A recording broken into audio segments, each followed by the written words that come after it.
Hi everyone, thanks for joining me. I found this treasure on my shelf the other day when I was doing some cleaning, and this is an older copy of the Book of the Dead.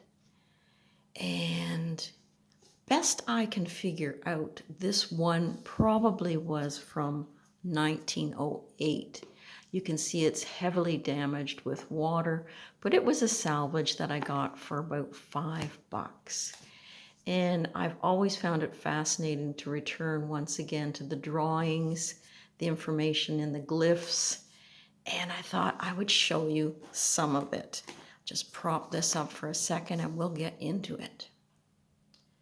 Okay, I'm putting this off to the side a little bit because it has the most fascinating full color pull-out here for the funeral. So let's tilt this down some more, and I'll hold it up for you so that you can see. I did see Celina from Essence of the Moon with Ramon, and they had their copies of the Book of the Dead. Don't know if the full color fold out is included in that, but you know, the far left you get to see the ministrates, they call them, carrying offerings of flowers. And then next to those are the ladies, which are the company of wailing women, followed by, you can see there, a cow and calf for the sacrifice. Then you've got the ministers or priests reading the funeral service, followed by Anubis standing before the tomb embracing the mummy. It is so colorful, so gorgeous. You know, even today, it's been printed ages ago, but my goodness me, it's gorgeous. So let me get more comfortable here and show you some more. So in here, I believe it's a combination of 3 volumes, and you can see the damage, but I'm okay with that. Yeah, there's 3 volumes that come together. Even the preface in here is interesting, where it talks about all the different tribes that were coming into Egypt and bringing with them their own ideas for funeral rites and things like that. If I skip ahead here, you can see a little bit in that it talks about the object of this chapter in particular was quite clear by the rubric, if it be known by the deceased, he shall not suffer corruption in the other world. So the book is full of hymns, prayers, magical names and words to protect the body in all manner. And when you get over here, it's like his works so well that the body of the god did not crumble away or decay or fall to pieces. And then there was the recital of the chapter, to the deceased, the power to rise up. And at the heart, soul of the deceased, which, as we have already seen, it says in the book here previously, it could die a second time, and the soul here represented in the form of the Bennu bird, which was immortal. So the recital of the chapter, as I say, the magical words, but you know, there's so many things that I could have marked here for us to see that I found fascinating.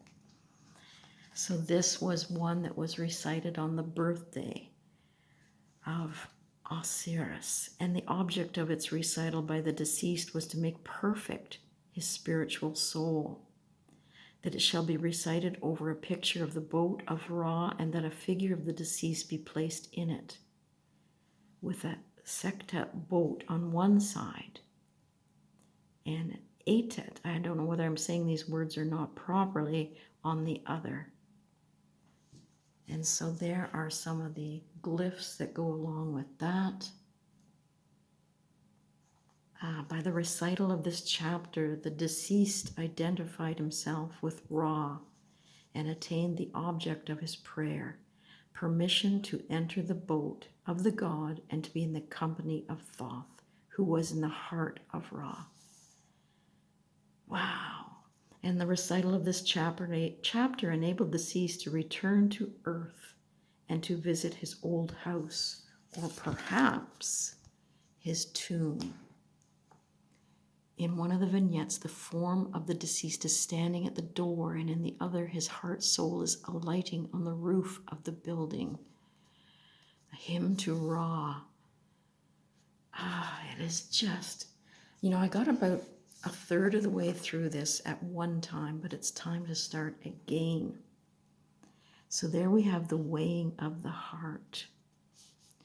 And I did note a few little spots here that were quite interesting, that the beam is always exactly horizontal, a fact which proves that the Egyptian was only asked to make his heart or conscience just to counterbalance and not outweigh the feather of Mat. How clever. And the pillar of the balance is at times surmounted by the ape of Thoth, at others by the head of Mat. And it was interesting when they got into some of the people's way of burial before we get to this stage, in that, there was economy of space. And so some of the bodies were divided. Sometimes the head was placed elsewhere because they didn't want that person coming back and haunting the village per se. And you can see the other drawing there. Take some of these out. Okay, so here, what did I mark? Oh, over here, this was interesting in that we've got, I am the priest who poureth out libations, the dweller in the temple, casting up the earth. I see the things which are concealed in the Rastah. I read from the book of the festival of the divine ram. It is just to die for. It really takes you to a magical place. And they said that, when they put this together with the help of some of the curators from the British Museum, that they could not include color all the way through, or the everyday person would not be able to afford this kind of book. And people really did have an interest in learning some of this. And the chapter of the coming forth by day, after having made the passage through the tomb. Hail, thou mighty one of strength. Verily I am here, I have come, I behold thee. I have passed through the underworld, I have seen my divine Father. Gorgeous, gorgeous, gorgeous. Now here, this was neat, this little vignette. It says, in many of the papyri containing the Theban recension, this chapter has no vignette. In one, however, the vignette is a heart standing above a vase.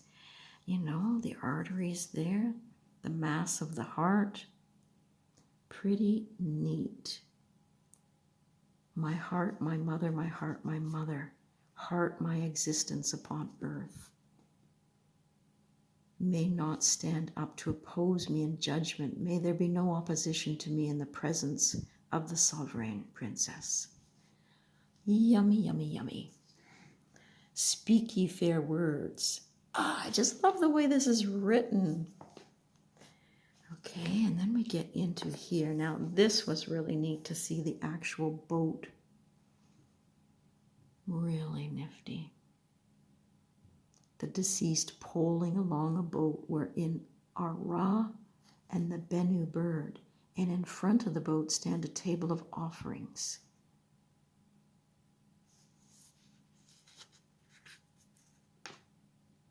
Thou bringest food to the gods, and thou bringest, I can't say that one, I did look it up, meals unto those who dwell in their tombs.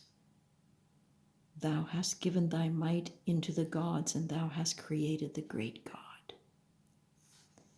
So a lot of magic has been done with some of the writings that are in here. But I found so far, just going back to the very beginning and listening to the descriptions of the burials and how they were done. And the author suggests that the book is actually a mirror of beliefs from various races, which built up the Egyptian history over time. There's the boat again. The boat of the sun, before which stand the deceased and his daughter. On the bows is perched the hawk of Horus, with the crown of the south upon his head. In the boat are the gods Shu, Tefnut, Sebnut, Osiris, Isis, and Hathor, human-headed, and Horus, hawk-headed.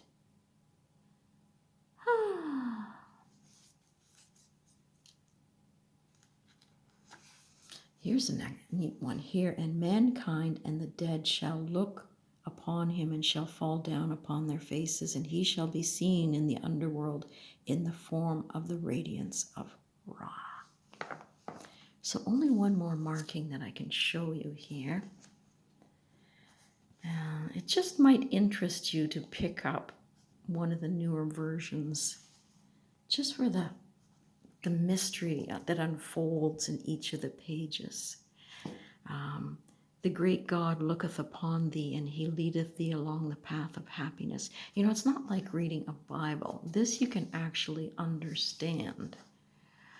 This vignette here, the god Anubis standing by the mummy of the deceased, which lies on the bier. And then all the glyphs up there. So despite the damage, and there are some pages in here with more, as I say, glyphs, and information in the back as to understanding what each of the glyphs mean, but it would probably take, almost a lifetime to understand all of it. And I did have some pages in here that are actually stuck together that I might have to steam apart.